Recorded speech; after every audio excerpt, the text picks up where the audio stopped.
Hello everyone, welcome to Edutap teaching परीक्षा। तो आज हमारी क्लास नंबर 20th है और ये है जी पार्ट 2।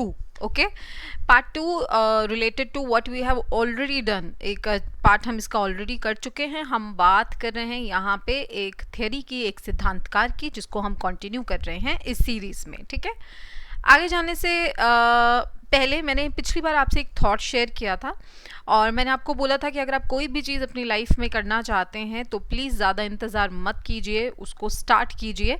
उसके साथ एक और चीज़ मुझे आपको ऐड करनी है और आपको बतानी है, वो ये कि कई बार ये होता है कि हम अंधाधुंध चीज़ों को स्टार्ट करते हैं। वो नहीं करना है। मेरा कभी भी मतलब ये नहीं है कि आपको, अगर आपके दिमाग में कोई भी आइडिया आया है तो आप सिर्फ और सिर्फ उसको अंधाधुंध इम्प्लीमेंट करने में बैठ जाए। नहीं, मेरा कहने का यहाँ पे मतलब ये है कि आप अपना प्रॉपर टाइम लें और आप एक्चुअली में पहले उससे रिलेटेड चीज़ों को समझें। ठीक है, और आपको क्या क्या चीज़ें चाहिए, कौन से औजार चाहिए उस गोल तक पहुंचने के लिए, उनको अपने पास रखें, देन स्टार्ट करें। ठीक है, proper planning is very very important, है ना। अगली चीज़, मेरे से किसी ने कल जो हमारा जूम पे सेशन हुआ था पूछा है कि सॉल्व कैसे करें हम MCQs, राइट। तो उसके लिए आप एक चीज़ कर सकते हैं, प्रैक्टिस क्वेश्चंस की आप बुक ले सकते हैं जो मार्केट में अलग अलग अवेलेबल हैं। आप चाहे अरिहंत की ले लें, काफ़ी सारी बुक्स अवेलेबल होती हैं, लेकिन उसमें कई बार ये रहता है कि आंसर्स गलत होते हैं। ठीक है, तो उस पर आपको बहुत ध्यान देना पड़ेगा। तो आप वो उठाएं, कोई भी एक प्रैक्टिस क्वेश्चंस की बुक उठाएं, कोई भी एक ले लीजिए। ठीक है, और उसके सारे सारे क्वेश्चंस को प्रैक्टिस करते जाएं। दूसरी चीज़, जब आप क्वेश्चन प्रैक्टिस कर रहे होंगे तो जो टॉपिक आपको नहीं आता या जिस टॉपिक में आपको लगता है आपको डाउट है, उसको आप एक प्लेन पेज पे लिखते जाएं। ठीक है, और वो पूरा का पूरा क्वेश्चन, उससे रिलेटेड जो भी चीज़ आपको नहीं आती वो लिख लें अलग से। ये कुछ एक, जब आप पूरे लेट्स से आपने 100 प्रैक्टिस क्वेश्चन सॉल्व कर लिए तो उसमें से आपके पास 3 या 4 पेजेस के ऐसे नोट्स बनने चाहिए जो आपको लगता है आपके कॉन्सेप्ट्स वीक हैं, राइट। आप उनके ऊपर फिर दोबारा जाएं और उसको दोबारा से पढ़ें उस टॉपिक को। ये एक बहुत अच्छा तरीका है। मुझे ये तरीका बहुत अच्छा लगता है। जब मैं रिवीजन करने बैठती हूँ मैं इसी तरीके को फॉलो करती हूँ। ठीक है, मैंने यही किया है हमेशा से। चाहे मैंने कोई भी अपना कॉम्पिटिटिव एग्ज़ाम दिया है, चाहे मैं CTET दिया है, चाहे मैंने UGC दिया है, कोई भी एग्ज़ाम दिया है, तो हमेशा ये एक बेस्ट स्ट्रैटेजी रहती है कि आप प्रश्न ले लें। ठीक है, कोई भी क्वेश्चन आप उठा लें किसी भी बुक में से और आप क्वेश्चन सॉल्व करते जाएं। जो जो आपको आता है very good, well and good, वो तो लिखने की ज़रूरत ही नहीं। लेकिन जो क्वेश्चन नहीं आता और आपको पता है ये टॉपिक मेरा वीक है, उसको आप लिखते जाएं और फिर उस टॉपिक को रिवाइज कर लें। ये एक बहुत अच्छा तरीका होता है अपनी कॉम्प्रिहेंसिव तैयारी करने का। तो आई होप जिनका भी ये क्वेरी है, जिनका भी ये क्वेश्चन है, मैंने वो आपको उसका आंसर मिला है, मैंने आंसर दिया है, आपको पसंद आया हो तो कमेंट करके ज़रूर बताइएगा। मैं आप सबके कमेंट्स पढ़ती हूँ और इसलिए जो भी आपकी क्वेरीज हैं I try to solve them. ठीक है, ये जो भी किसी ने लिखा था ये उसका आंसर है। ओके, अभी तक हम एरिक्सन को पढ़ चुके हैं। एरिक्सन की थ्योरी को लाइफ स्पैन थ्योरी या साइको सोशल डेवलपमेंट थ्योरी कहा जाता है। ये मैं ऑलरेडी आपको बता चुकी हूँ। ये इंट्रोडक्शन हम ऑलरेडी पढ़ चुके हैं कि वो एक न्यू फ्रॉइडियन साइकोलॉजिस्ट हैं, कैसे उन्होंने पहचान को लेके जो संकट है उसकी बात की है, जिसे हम आइडेंटिटी क्राइसिस कहते हैं। एक एरिक्सन एक ऐसे इंसान है जिन्होंने ईगो को बहुत अहमियत दी है। ये सारी चीज़ें हम पढ़ चुके हैं। ठीक है, ओके। अभी तक मैंने आपको ये बताया कि हर उम्र के साथ कुछ संकट आते हैं और हर उम्र से हम कुछ सीखते हैं। ठीक है, कुछ बेसिक चीज़ें हैं जो हम सीखते हैं और हर उम्र से रिलेटेड एक चीज़ इम्पॉर्टेंट है। तो अभी तक हम शैशवावस्था की बात कर चुके हैं, बाल्यावस्था की बात कर चुके हैं और प्री स्कूल की बात हम कर चुके हैं।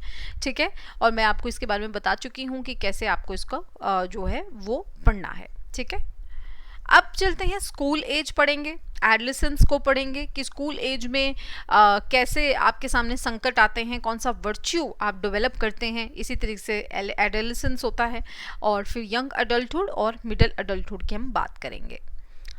ओके, बिफोर आई स्टार्ट, मैंने पिछली जो वीडियो थी, जिन लोगों ने नहीं देखी है प्लीज़ पिछली वीडियो ज़रूर देख लीजिए। उसके बगैर शायद आपका लिंक ना बन पाए और आपको लगे मैम क्या बात कर रही है। तो इम्पॉर्टेंट है कि अगर आप नहीं देखा है तो प्लीज़ जाके पहले वीडियो देख लीजिए। फर्स्ट क्वेश्चन था कि एरिक्सन की जो साइको सोशल थ्योरी है उसके मुताबिक कौन सी ऑप्शन सही है।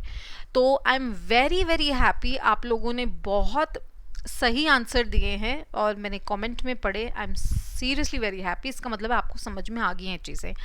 इसमें 4 इसका करेक्ट आंसर है, क्योंकि एरिक्सन की थ्योरी में अगर आप देखें हर स्टेज के साथ एक क्राइसिस या एक संकट जो है उसने दिया है कि हर स्टेज में ये संकट आता है, ये क्राइसिस आता है। क्राइसिस का मतलब यहाँ पे ये है कि जहाँ पे आप एक दुविधा में आ जाते हैं, ठीक है, उस दो चीज़ों में बैलेंस बनाना बहुत ज़रूरी है। तो इसका आंसर इसलिए ऑप्शन नंबर 4 है कि ऑल डेवलपमेंट इन्वॉल्व्स क्राइसिस। अगर आप एरिक्सन की स्टेजेस आपने 3 पढ़ ली हैं, अभी आज हम कंप्लीट कर लेंगे, तो उसमें भी देखिए हर स्टेज में हमने पढ़ा है कि संकट आता है और हर स्टेज में हम कुछ नया सीखते हैं, स्ट्रेंथ आता है, ठीक है। सो बेसिकली कहने का भाव ये है कि इसका जो एरिक्सन है उन्होंने कभी ये नहीं कहा कि अगर आप एक बहुत कॉम्पिटेंट पेरेंट है, मतलब आप एक सक्षम माता पिता हैं, तो आप अपने बच्चे को किसी धर्म संकट से बचा लें या किसी डेवलपमेंट के जो संकट आते हैं आप उससे बचा लें। नहीं बचाना चाहिए। पहली बात, एज अ पेरेंट भी आपको नहीं बचाना चाहिए, क्योंकि कई बहुत सारी चीज़ें हैं जो बच्चा खुद अनुभव करके सीखता है। तो मैं ये नहीं कह रही कि अब बच्चा अगर आग में हाथ दे रहा है तो आप उसे देने दें, ये मेरा मतलब बिल्कुल नहीं है। कहने का मतलब ये है कि बहुत सारी चीज़ों को हम जो डेवलपमेंट में हो रही होती हैं वो हम एक्चुअली में उस स्टेज में जाके ही सीखते हैं। जैसे फॉर एग्जाम्पल साइकिल चलाना सीखना। सो अगर एक बार बच्चा साइकिल से गिर भी गया, इट इज़ ओके, आप उसे दोबारा मदद करें और दोबारा उसे फोर्स करें कि वो मतलब कि उसे मदद करें। फोर्स का मतलब मेरा यहाँ पे ये नहीं कि ज़बरदस्ती झोंक दे उसको, नहीं, मतलब आप उसे एक्चुअली में आगे जाने के लिए इनकरेज करें, प्रोत्साहन दें। बहुत सारे पेरेंट्स ऐसे होते हैं जो एक बार बच्चा गिर गया तो वो उसको दोबारा साइकिल पकड़ने ही नहीं देते, which is actually very wrong, because ऐसे बच्चे के दिमाग में एक फियर बन जाता है। देखिए सीधी सी बात है, आप लोग भी गिर के ही उठे हैं, मैं भी गिर के ही उठी हूँ, और मेरे और आपके सबके पेरेंट्स ने हमें अलाउ किया कि गिरें और उससे उठ के चले। यही बच्चे के साथ आपने करना है। सो बेसिकली ये कुछ नहीं है कि अगर आप एक कॉम्पिटेंट पेरेंट हैं या आप बहुत ज़्यादा सक्षम पेरेंट है तो आप बच्चे को बचा लेंगे, ये गलत है। ठीक है। सो अगर ईगो क्राइसिस इसलिए आ रहा है क्योंकि हमारी ईगो को बहुत ज़्यादा एंग्जाइटी फील हो रही है, ये भी गलत है। ऐसा कुछ नहीं है, ठीक है, ये बात वैसे भी एरिक्सन की नहीं है, ठीक है। सो ये सारी चीज़ें आपने ऑप्शंस देखनी थी। तो करेक्ट आंसर यस यही है, क्योंकि एरिक्सन की स्टेज थ्योरी है और उस थ्योरी में अपने आप वो ये बताते हैं कि हर स्टेज के साथ कुछ संकट या कुछ क्राइसिस आते हैं। तो ये बिल्कुल करेक्ट है। दूसरा क्वेश्चन था एरिक्सन की जो साइको सोशल थ्योरी है, ये बहुत ही इजी क्वेश्चन था। वो एक स्टेज थ्योरी है, आपको पता ही है, क्योंकि उसने क्यों कहते हैं वो एक स्टेज थ्योरी ऑफ डेवलपमेंट है, क्योंकि उन्होंने स्टेजेस दी हैं अपनी थ्योरी में, इसलिए, ठीक है। अब एपिजेनेटिक प्रिंसिपल, एपिजेनेटिक प्रिंसिपल के ऊपर क्वेश्चन बहुत ज़्यादा इंपॉर्टेंट है, पूछा भी गया है। देखिए एपिजेनेटिक प्रिंसिपल का मतलब क्या होता है। देखिए अगर आप एक स्टेज थ्योरी देखें और एरिक्सन की ही थ्योरी देखें तो आपने देखा होगा कि हर स्टेज में एरिक्सन ये बताते हैं कि किस तरीके से हमारी ईगो डेवलप होती है। ओके तो स्टेजेस में एक सीक्वेंस में हमारी ईगो डेवलप होती है, और जब हम एक स्टेज में होते हैं एंड दैट वन स्टेज हमें मदद करती है अगली स्टेज में जाने के लिए। सो कहने का मतलब ये है कि एपिजेनेटिक प्रिंसिपल का मतलब ये है कि एक सीक्वेंस में हम चलते हैं। अगर आप एक पिछली स्टेज से नहीं निकले तो आप अगली स्टेज में नहीं जा सकते। बेसिकली बात ये है, क्योंकि हमेशा जो पिछली स्टेज होती है उससे हम जो चीज़ें सीख के आते हैं वही हम नेक्स्ट स्टेज पे आगे लेके जाते हैं, ठीक है। तो ये आप लोगों ने बहुत सही आंसर दिया, इसका भी वेरी गुड। अब आज बात करेंगे चौथी स्टेज से। देखिए अब इस क्राइसिस में जब हम बात करते हैं, संकट की हम बात करते हैं, तो जो ये स्टेज है यहाँ पे संकट रहता है इंडस्ट्री वर्सेस इंफीरियॉरिटी का।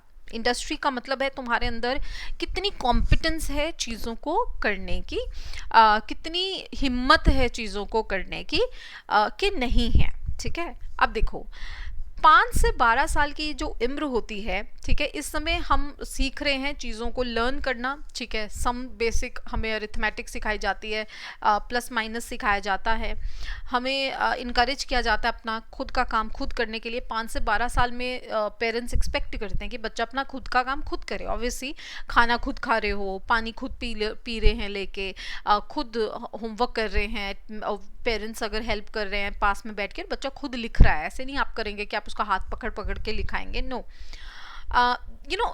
ये 5 से 12 साल में है, ठीक है। उससे ऑब्वियसली 5 से पहले तो आप बच्चे को उसका हम करते हैं ना, हाथ पकड़ के उसको हम एक वो बिंदु बिंदु बना के दे देते हैं, डॉट होते हैं, बुक्स भी आती हैं तो उसमें हम कहते हैं इसके ऊपर लिखते जाओ। लेकिन 5 से 12 साल के बाद बच्चा खुद लिखना शुरू कर देता है। उसको अगर हम बोलेंगे 3 तो उसको पता है 3 क्या होता है, वो लिखना स्टार्ट कर देता है। ये वो एज है, ठीक है।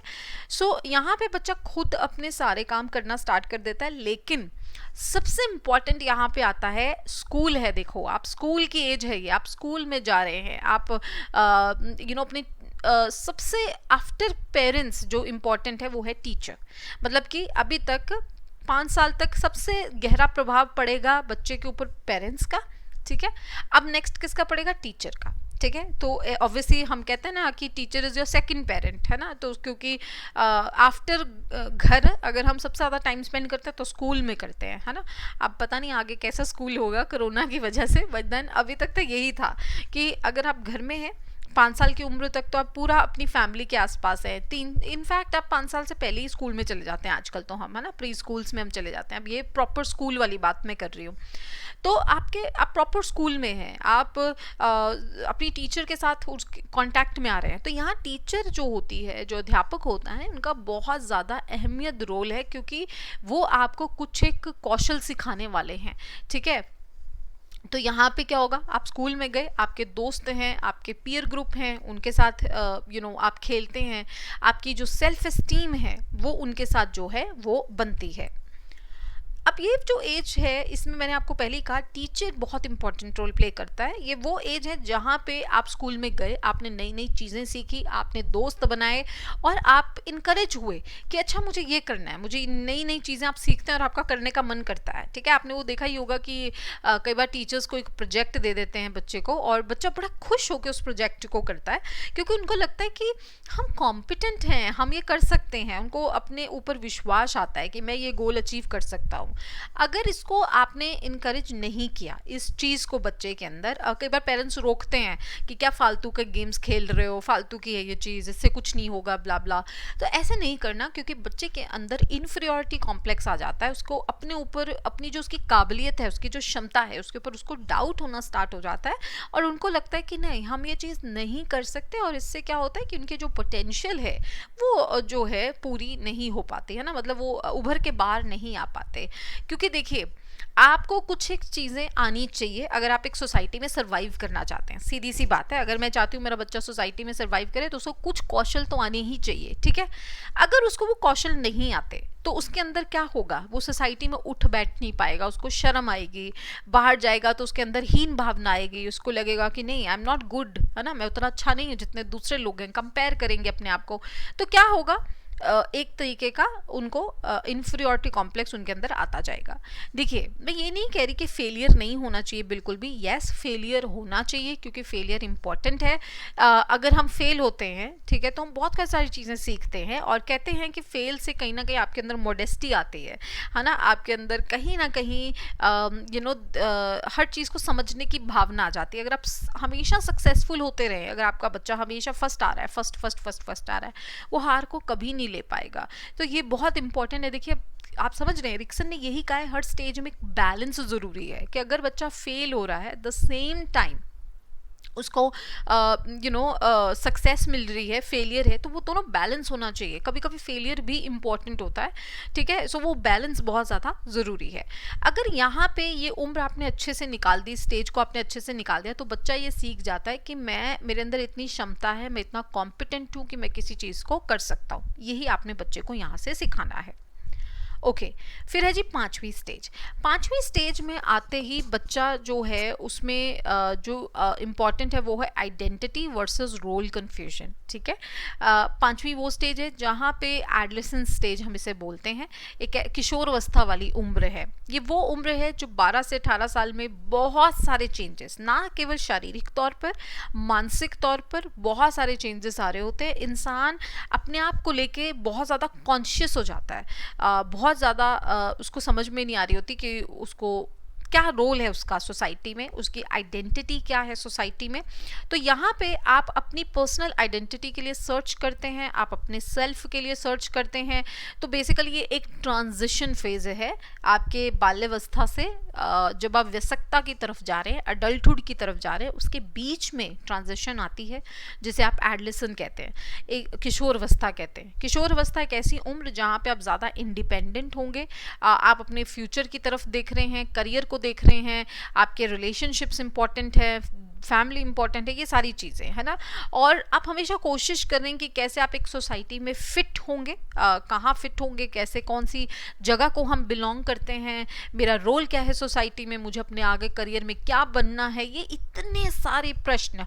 और मैं गारंटी से कह सकती हूँ आप और मैं, हम सब इस अवस्था से निकले हैं और ये प्रश्नों के साथ ही निकले हैं। एक तो शारीरिक चेंजेस बहुत आ रहे होते हैं, कई आपने अगर अपनी पुरानी फोटोज देखी है तो आपको लगेगा कि अच्छा मेरी नाक कितनी मोटी थी, मेरे ये लिप्स अच्छे नहीं थे, या क्योंकि बहुत ज़्यादा चेंजेस आ रहे होते हैं, हार्मोनल चेंजेस बहुत हो रहे होते हैं वगैरह वगैरह। तो बेसिकली यहाँ पे ना केवल शारीरिक तौर पे, इवन आप बहुत ज़्यादा ये सोचना शुरू कर देते हैं, मेरे दोस्त तो ये कर रहा है, पता नहीं मैं वो कर पाऊँगा कि नहीं, पता नहीं मैं सक्सेसफुल हो पाऊँगा कि नहीं, मुझे सोसाइटी में एक पहचान चाहिए, वो कैसे मिलेगी, सारी की सारी चीज़ें यहाँ पे बच्चा जो है फेस करता है। और इंसान यहाँ पे बेसिकली अपने आप को प्रिपेयर करता है कि मुझे एज एन अडल्ट ये रोल प्ले करना है। तो ये उसकी नींव है कि आपको अडल्ट में जब आप आगे वाली उम्र में जाएंगे तो आप यहाँ से जो सीख के जाएंगे, है ना। ठीक है। सो बेसिकली ये पूरी ऐसी उम्र है जहाँ पे हम अपनी जो आइडेंटिटी है कि मैं क्या हूँ उसके बारे में हम बात करते हैं, सोचते रहते हैं। एरिक्सन के मुताबिक यहाँ पे दो आइडेंटिटीज इंपॉर्टेंट है, एक सेक्सुअल और दूसरी ऑक्यूपेशनल। अब देखो sexual identity is also important कि एम आई अ बॉय और अ गर्ल, और मुझे क्या पसंद है, क्या मुझे किस तरीके के ऑपोजिट सेक्स अट्रैक्ट करता है, नहीं करता है, वगैरह वगैरह। दूसरा, मुझे क्या काम करना है, मेरा जॉब क्या होगा, जॉब अगर मुझे लेट्स से मुझे अपनी कंपनी खोलनी है तो मुझे क्या उसके लिए पढ़ाई करनी चाहिए, मुझे एमबीए करनी चाहिए, या मुझे इंजीनियर बनना है, मुझे एस्ट्रोनॉट बनना है, मुझे जो भी बनना है उसके लिए आप तैयारी यहाँ से स्टार्ट करते हैं। सो बेसिकली ये वो उम्र है जहाँ पे आप अपनी बॉडी इमेज को लेके तो कॉन्शियस रहते ही हैं कि भाई मैं कैसा दिखता हूँ। अक्सर ऐसे बोला जाता है कि जब आप किशोरावस्था में होते हो आपको लगता है सब लोग आपको देख रहे हैं, ठीक है, तो आप बहुत ज़्यादा कॉन्शियस हो जाते हैं अपनी लुक्स को लेके। कहीं ना कहीं एक्चुअली में मैंने भी ये चीज़ नोटिस की है, आप लिख के ज़रूर बताइए कमेंट करके आपने की है कि नहीं। पहले मैं ज़्यादा कॉन्शियस थी कि मैं कैसी दिखती हूँ या मैं क्या पहन रही हूँ, अब नहीं हूँ। I don't know, may be with time ये हो गया है कि अब कोई फ़र्क नहीं पड़ता है कि आपके बाल किधर जा रहे हैं, आपके आपने क्या पहना है, नहीं पहना है, क्या किधर क्या, मतलब it doesn't matter now. Obviously अपने आप को ग्रूम करना बहुत इंपॉर्टेंट है, वो तो हमेशा करना चाहिए, बट उतना फ़र्क नहीं पड़ता जितना ऑब्वियसली उस उम्र में पड़ता है, मुझे ये लगता है। एंड जो मदर हैं या फादर है वो लोग मेरे साथ एग्री कर सकते हैं कि उसके बाद तो एक्चुअली में ये वाली एक चीज़ जो है उसको बहुत कॉन्शियसली आपको उसके ऊपर काम करना पड़ता है, अपनी लुक्स के ऊपर बहुत कॉन्शियसली, अदरवाइज़ आप खो जाते हैं बच्चे के अंदर। तो वो नहीं करना है, क्योंकि अदरवाइज़ अगर आपने ये कर लिया तो आप कल को बच्चों को सुना सुना के पागल कर देंगे कि मैंने तेरे लिए ये किया, मैंने तेरे लिए ये किया। हम उसके लिए कुछ नहीं कर रहे, हम अपने लिए कर रहे हैं, बिकॉज ये हमारी खुशी है ना। तो आप भी देखिए, आप ज़रूर बताइएगा कि क्या आपने ये अनुभव किया है चेंज की, ये चेंज आता है बेसिकली। जो जितने हम अपने आप को लेके कॉन्शियस होते हैं किशोरावस्था में, उतने हम बाद में नहीं रहते, ठीक है। सो इस समय बच्चा ग्रो करता है। अगर ये स्टेज से आप सक्सेसफुल निकले तो यहाँ पे इंसान फिडिलिटी सीखता है। फिडिलिटी है क्या बेसिकली, इसका मतलब होता है जब आपकी कमिटमेंट है दूसरों के साथ, ठीक है, बेसिकली जब आप अपने आप को कमिट कर पा रहे हैं दूसरों के लिए, ठीक है। So to commit one self to others on the basis of accepting others, ठीक है। हम इसलिए कुछ कर रहे हैं बिकॉज वी वांट कि दूसरा हमें एक्सेप्ट कर ले। अगर मैं इस उम्र में आज में बात करूं, क्योंकि अब मैं किशोरावस्था में नहीं हूं, तो ऑब्वियसली मैं कभी भी ऐसा कोई काम नहीं करूंगी क्योंकि मैं चाहती हूँ मुझे दूसरा एक्सेप्ट कर ले। ना ना ना, नॉट एट ऑल। ठीक है, अब इतनी समझ आ गई है। लेकिन जब हम उस एज में होते हैं तो हम ये चाहते हैं कि सामने वाला इंसान हमें पसंद करे, सामने वाला इंसान हमें एक्सेप्ट करे, है ना, चाहे हमारी उसके साथ अनबन हो, आइडियोलॉजिकल डिफरेंसेस हो, फिर भी हम अपने आप को वैसा बना लेते हैं।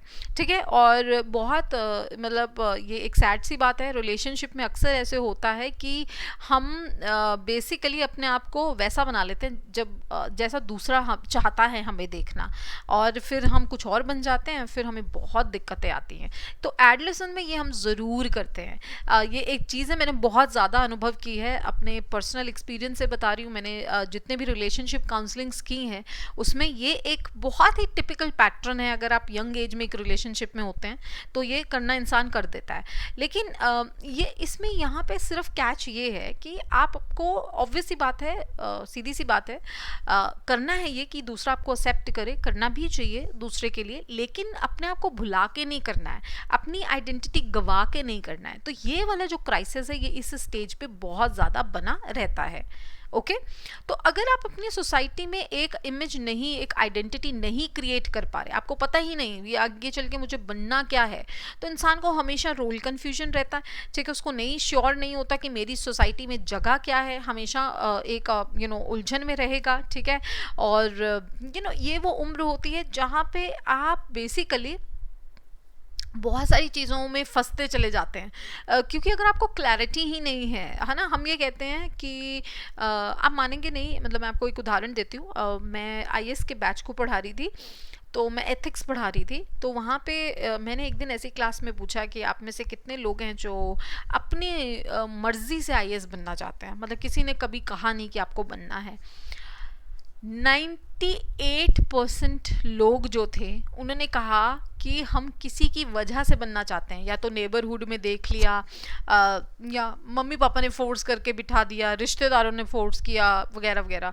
सिर्फ 2% लोग ऐसे थे जिन्होंने एक्चुअली में पूरी सर्च की थी और फिर उन्होंने कॉन्शियसली डिसाइड किया था कि मेरे को आईएएस बनना है। मैं बहुत हैरान हुई थी उस दिन। एक्चुअली में यही होता है, अगर आप अपने गोल को लेके, आपकी क्या आइडेंटिटी आप बनाना चाहते हैं सोसाइटी में, उसको लेके आप क्लियर नहीं हैं, तो आप अलग अलग पाथ पे जाएंगे और अपना टाइम वेस्ट करते हैं, सीधी सी बात है। ठीक है, सो ये होता है। और आप कई बार यहाँ पे लोग जो हैं रिबेलियस भी हो जाते हैं, ऑब्वियस ही बात है, क्योंकि इतनी सारी चीज़ें आपके ऊपर हो रही हैं, तो आपको नहीं आइडिया रहता। ठीक है, और कई बार हम बहुत ज़्यादा अगेंस्ट हो जाते हैं, specially to the authority figure. ठीक है, 6वीं स्टेज है, ये वो स्टेज है जब हम बात कर रहे हैं अडल्टहुड की, वयस्कता की। चला गया आपका बचपन, अब आ गई जी, थोड़ी सी यंग होते हैं और हमें समझ में आ जाता है कि बेसिकली एक ऐसी उम्र है which is called practical age. ये एक्चुअली मैं इसको प्रैक्टिकल एज बोलती हूँ, जो 6वीं स्टेज है, अडल्टहुड की स्टेज है। ठीक है, 18 से 40 साल है। इस स्टेज में सबसे बड़ा जो झगड़ा है वो ये है कि हमको ऑब्वियसली हम एक अच्छा रिलेशनशिप चाहते हैं, हम एक स्टेबल रिलेशनशिप चाहते हैं, हम एक लविंग रिलेशनशिप चाहते हैं लोगों के साथ। ज़रूरी नहीं है कि किसी एक स्पेसिफिक इंसान की ही यहाँ बात हो, विद अदर पीपल, है ना। हम अपने आप को इंटीमेटली दूसरे के साथ शेयर करते हैं। ठीक है, हम अपनी जो इंटीमेट बातें होती हैं, जो बहुत ही नाजुक बातें होते हैं, दूसरे के साथ शेयर करना चाहते हैं। हम रिलेशनशिप्स एक्सप्लोर करते हैं, हम चाहते हैं कि लॉन्ग टर्म कमिटमेंट आए। ठीक है, ठीक है, सो हम एक फैमिली में तो ऑलरेडी हैं, हमारे पेरेंट्स होते हैं, तो now we want to marry, है ना, तो हम चाहते हैं कि एक कमिटेड रिलेशनशिप हमें मिल जाए।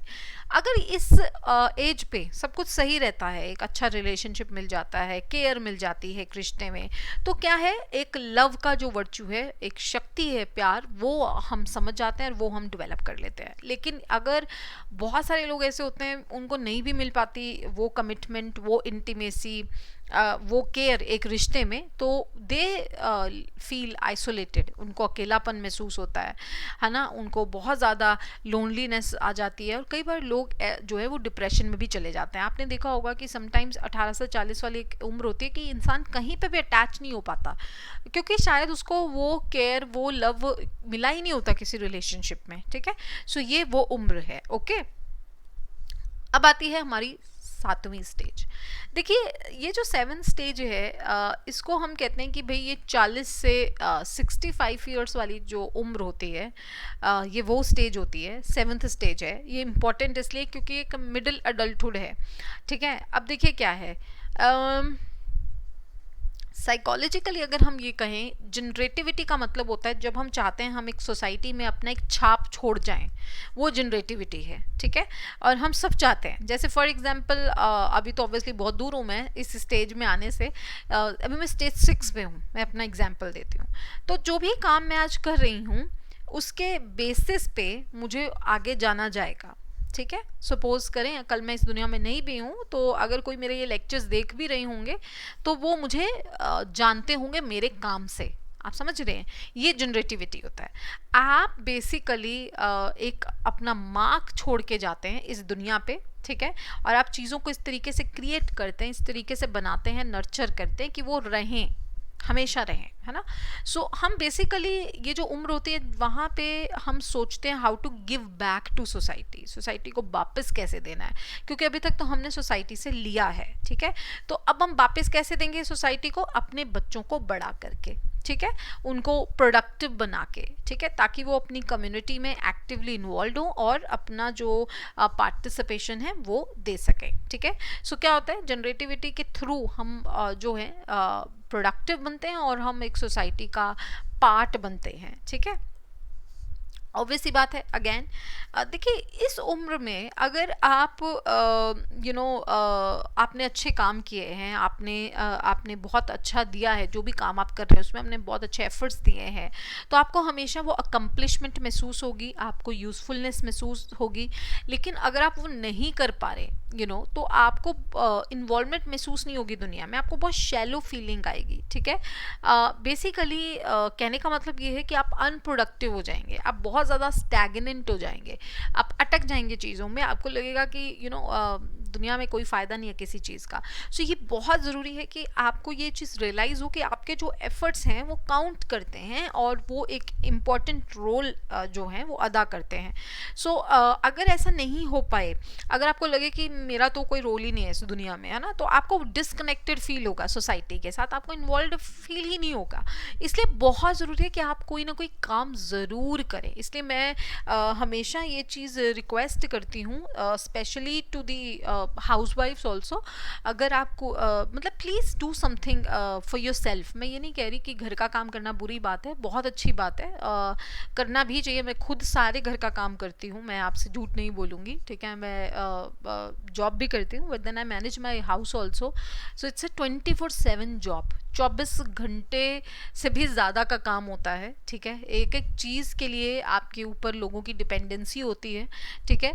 लेकिन वो करते करते ये बहुत ज़रूरी है कि आप अपने लिए कुछ करें, अपने लिए आप कोई चीज़ ज़रूर करें। सो ये हर किसी के लिए है, क्योंकि अगर आपको ये लगेगा कि मेरा कोई इन्वॉल्वमेंट टुवर्ड्स सोसाइटी नहीं हो रहा या मैं कुछ कंस्ट्रक्टिव नहीं ऐड ऑन कर रही, तो आपको बेसिकली कनेक्टेड फील ही नहीं होता अपने आसपास के लोगों के साथ। सो ये बहुत ज़रूरी है। अगर आप सक्सेसफुली स्टेज से निकलेंगे तो आपके अंदर एक वर्च्यू आएगा जिसे हम केयर कहते हैं, ठीक है। सो ये स्टेज 7 है। अब देखो 8 स्टेज, जो फाइनल स्टेज है एरिक्सन की, जहाँ पे वो कहता है कि दो चीज़ें जो संकट है वो उसमें या तो इंटेग्रिटी है, ईगो इंटेग्रिटी, या डिस्पेयर है। अब ये उम्र है जब हम 65 क्रॉस कर लेते हैं, ठीक है, और डेथ की तरफ हम जा रहे होते हैं। जब हम बेसिकली ये वो उम्र है जब हम बैठ के ज़िंदगी में ये पीछे मुड़ के देखते हैं कि मैंने सोसाइटी में और अपनी लाइफ में अपनी फैमिली के लिए, अपने बच्चे के लिए क्या क्या किया है, ठीक है। और जब हम वापस मुड़ के देखते हैं, अगर हमें ये लगे कि हमने कुछ बहुत अच्छा नहीं किया, तो ऑब्वियस सी बात है एक सेंस ऑफ गिल्ट महसूस होती है, इंसान को अच्छा नहीं लगता, ठीक है।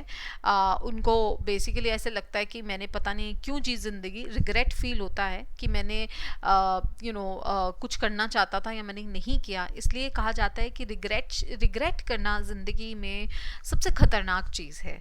आप इसलिए जो आपका गोल है उसके लिए एटलीस्ट इतने एफर्ट्स ज़रूर डालें कि आप कल को जब इस उम्र में पहुँचे तो आप पीछे मुड़ के ये ना सोचें कि काश मैं ये कर लेता, काश उस टाइम पे मैंने हिम्मत दिखाई होती, एफर्ट किया होता, तो मैं ये कर लेता।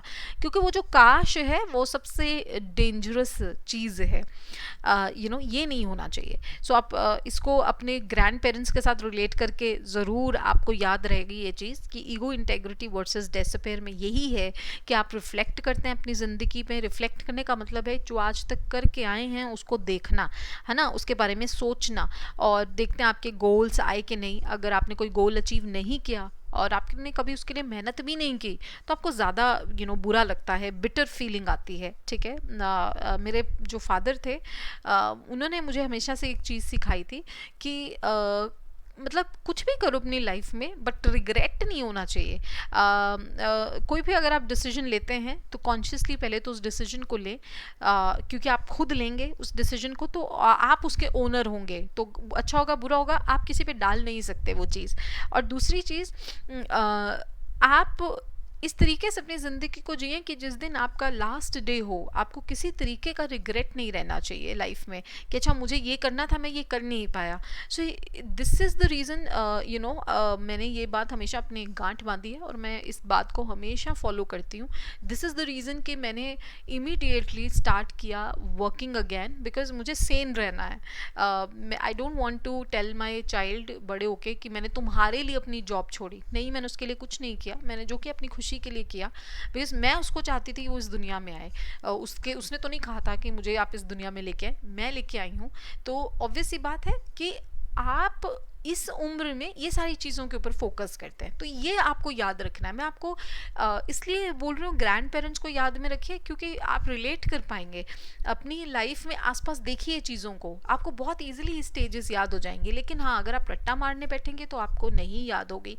तो ये जो स्टेज है ये बस ये स्टेज है जहाँ पे आपने पीछे मुड़ के देखना है कि आज तक मैंने क्या किया है। ठीक है, अब देखिए क्या है, जैसे जैसे आप बड़े होते जा रहे हैं आप एक सीनियर सिटीजन बन जाते हैं, है ना, और आपकी प्रोडक्टिविटी कम होती जाती है। अब देखिए ऑब्वियस सी बात है, जितने आप इतने अब इस समय एक्टिव हैं, उस टाइम पे आप उतने एक्टिव नहीं रहेंगे, आपकी प्रोडक्टिविटी भी कम होगी, आप रिटायर्ड हो चुके होंगे, आप अपनी ज़िंदगी को किसी और मायने से एक्सप्लोर करेंगे। ठीक है, सो एरिक्सन कहते हैं कि अगर हमें ये लगे कि हम उतने प्रोडक्टिव नहीं जी हमने हमारी ज़िंदगी, या हमने कोई गलतियाँ की हैं, हमें उसके बारे में गिल्टी महसूस हो रहा है, तो हम जो है वो होपलेसनेस डेवलप कर लेते हैं, या उससे लोगों को डिप्रेशन तक हो जाता है। ठीक है, अक्सर लोगों को रिटायरमेंट में मैंने डिप्रेस्ड होते देखा है। ठीक है, उसका एक रीज़न तो ये है कि आपके पास बिल्कुल कुछ नहीं, आप खाली हो जाते हैं, कुछ होता नहीं है करने के लिए। दूसरा रीज़न ये है कि इंसान को कहीं ना कहीं अगर ये मलाल रह जाए कि मुझे ये चीज़ अचीव करनी थी अपनी लाइफ में, मैं नहीं कर पाया, तो वो भी एक कारण होता है। लेकिन अगर आप इस स्टेज से अच्छे से कंप्लीटली निकलते हैं, सक्सेसफुल होकर निकलते हैं, तो आप यहाँ से एक वर्च्यू डेवलप करते हैं जिसे हम विजडम कहते हैं। विजडम होता है कि बेसिकली आपके वो समझ जिससे आप अपनी पूरी लाइफ को एक्सेप्ट कर पा रहे हैं, देख पा रहे हैं, आपके अंदर एक सेंस ऑफ कंप्लीटनेस आती है, आपको एक क्लोजर मिलता है, आप बेसिकली मरने के लिए भी रेडी होते हैं। आपको लगता है कि ठीक है, आपने देखा होगा कई बार ग्रैंड पेरेंट्स ऐसे बोलते हैं, I don't have grand parents, तो मुझे नहीं ये चीज़ उतनी पता, लेकिन मैंने लोगों के ग्रैंड पेरेंट्स को ये कहते हुए सुना है, और मुझे लगता है वो बहुत ब्लेस्ड होते हैं लोग जिनके पास ग्रैंड पेरेंट्स होते हैं। तो लोगों को मैंने ये कहते सुना है कि वो ऐसे बोलते हैं कि अब पूरा ज़िंदगी जी ली और बहुत अच्छे से जी है, अब तो मौत भी आ जाए कोई फ़र्क नहीं पड़ता। ये वो उम्र है जहाँ पे आप ग्रेसफुली अपनी डेथ को भी एक्सेप्ट करते हैं। ठीक है, तो ये वो स्टेज होती है 8 स्टेज। ठीक है, अब देखो क्या है, एरिक्सन की जितनी भी स्टेजेस हैं बहुत अच्छी हैं। स्ट्रेंथ यही है कि उन्होंने पूरी लाइफ स्पेन को एक्सप्लेन कर दिया है। उन्होंने ओल्ड एज की भी बात की है जिसको अक्सर लोग छोड़ देते हैं। ठीक है, 8 स्टेजेस हैं और 8 स्टेजेस में इतनी खूबसूरती से उन्होंने हर स्टेज को बहुत खूबसूरती से एक्सप्लेन किया है। ठीक है, और पूरा फ्रेमवर्क बताया है कि आप कैसे विकास को देख सकते हैं। ठीक है, सोशल नेचर बताया है ह्यूमन बीइंग का। उन्हें ये भी बताया है सोशल रिलेशनशिप का क्या असर पड़ता है, कैसे हमारी डेवलपमेंट होती है बिकॉज ऑफ सोसाइटी। ये सारी चीज़ें हमने देख ली हैं। और रिसर्चर्स ने यहाँ तक ये भी रिसर्चर्स करके देखा है कि एरिक्सन के जो आइडियाज़ हैं आइडेंटिटी को लेकर वो बिल्कुल सही हैं, ऐसा ही होता है। ऐसे ही पर्सनल इश्यूज उठते हैं, ऐसे ही आइडेंटिटी क्राइसिस आता है जब हम एडोलेसेंस में होते हैं, एवरीथिंग। सो उनकी जो थियोरी है बहुत ही ज़्यादा अच्छी थियोरी है और एक्चुअली में प्रैक्टिकल थियोरी है। लेकिन इसकी वीकनेस भी है। वीकनेस ये है कि बेसिकली एग्जैक्टली एरिक्सन ये नहीं बताते कि अगर कोई संकट आता है, कोई कॉन्फ्लिक्ट आता है, तो भाई उसको सॉल्व कैसे करते हैं हम, ठीक है, और फिर हम कैसे मूव कर रहे हैं अगली स्टेज में, ठीक है। वो उतना अच्छा उन्होंने एक्सप्लेन नहीं किया, आपने देखा ही है, उन्होंने सिर्फ ये बता दिया है कि ये क्राइसिस आता है, ऐसे होता है, ऐसे हम वर्च्यू डेवलप करते हैं, बस। कैसे उस क्राइसिस को, संकट को हम सॉल्व करते हैं और आगे बढ़ते हैं, ये नहीं बताया उन्होंने। इसलिए उनकी जो थ्योरी है वो फेल होती है बताने में एग्जैक्टली कि क्या एक्सपीरियंसेस ज़रूरी हैं या क्या एक्सपीरियंसेस होते हैं एक स्टेज में, और कैसे आप एक स्टेज के कॉन्फ्लिक्ट को ख़त्म करके अगली में जा सकते हैं। तो ये उसकी अपनी एक वीकनेस है। Okay, so thank you so much. ये पूरी की पूरी थ्योरी है, this is all about the theory. उम्मीद तो यही है कि आपको ये थ्योरी पसंद आ गई होगी, अब आपको समझ भी आ गई होगी।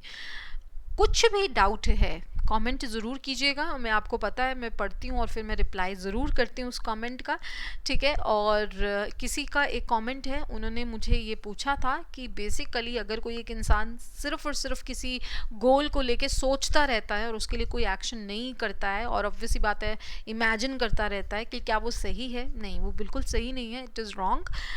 एक अच्छा बिहेवियर नहीं है, हेल्दी बिहेवियर नहीं है ये करना।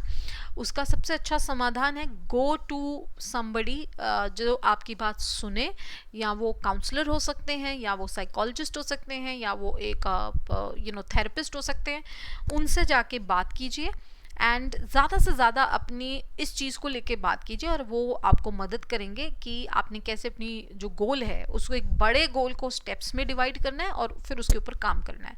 तो ये हानिकारक है, तो प्लीज़ इसके ऊपर काम ज़रूर कीजिए, ठीक है जी। So thank you so much for watching this video.